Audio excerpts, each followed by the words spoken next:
So you want to be a minimalist. Okay, let's sit down and chat.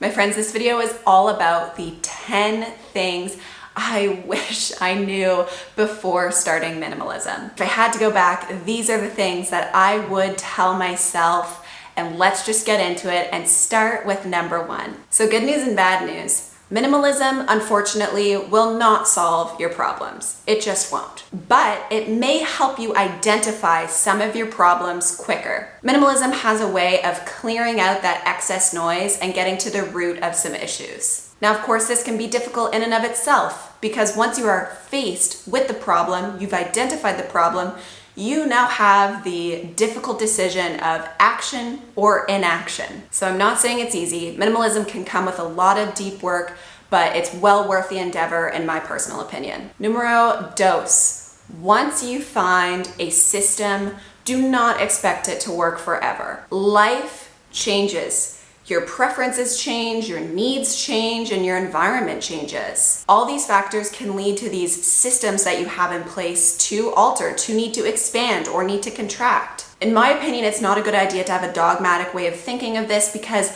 you won't feel as flexible when new needs and situations and preferences arise. So it's definitely good to create these systems, whether it be a clothing system that really works for you or a kitchen organization that suits your needs perfectly. But know that these are always going to be subject to change as you move on throughout your life. Number 3.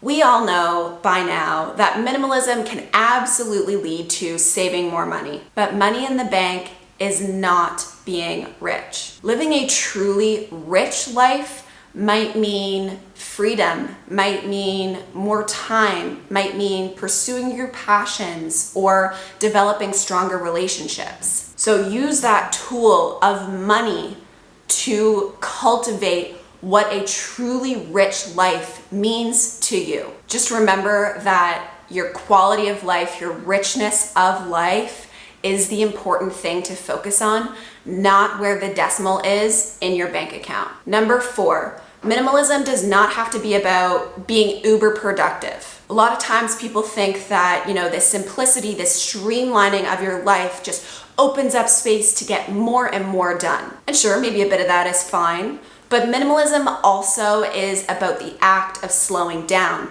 the act of becoming more intentional, finding peace in boredom even.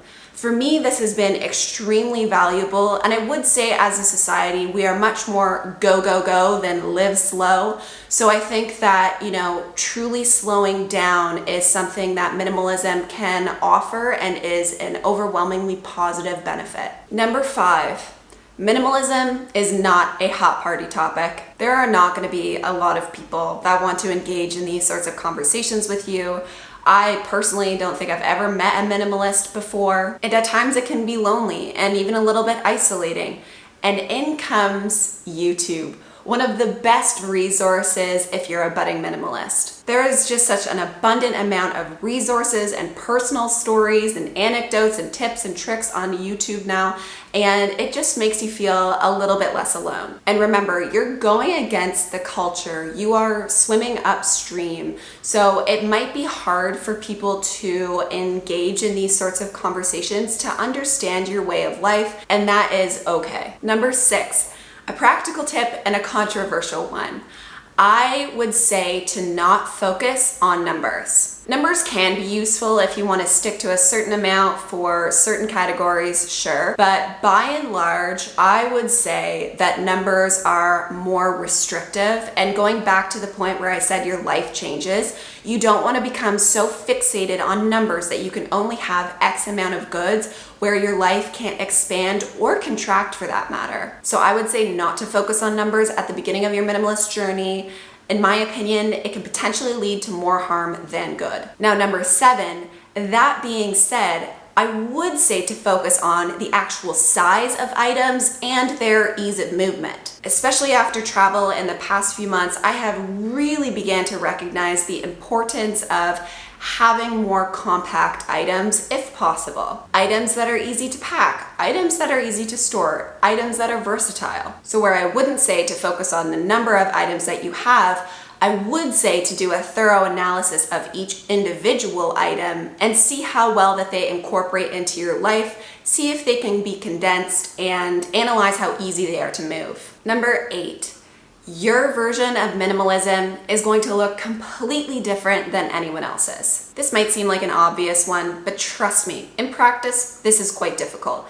You are constantly comparing yourself to other minimalists, to those that you see online. And of course, my tip here would actually be to not compare, and you can pick the parts that you see as valuable in other people's lives, but ultimately start creating your own meaning of minimalism, your own definition of what it means to be a minimalist. For example, you might be the type of minimalist who only has a Kindle and does not believe in buying physical books. Of course, I very much can understand that. You have one tiny little electronic device instead of a boatload of books. Sure, that makes sense. But guess what? I love books. It's one of my favorite feelings in the entire world. I just love having physical books. So that's actually an area that my husband and I spend a lot more on, have a lot more of. And that doesn't make me less of a minimalist than the person who has a Kindle. Number 9. Small changes now are big changes later. And by this I mean really these teeny tiny habits that you start and you're consistent with. So let's take, for example, decluttering.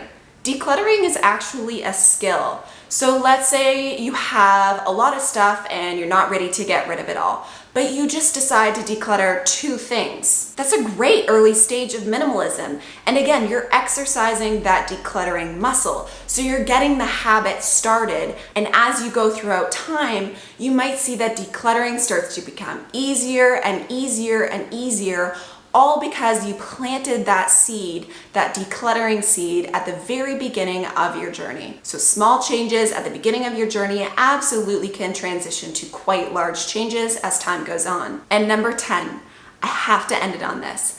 Minimalism is nowhere near the most interesting thing about you. I bet there are a million things that make your soul so beautiful that you love to share with the world. You know, those things that make you light up a room. Minimalism isn't like a piece of your identity.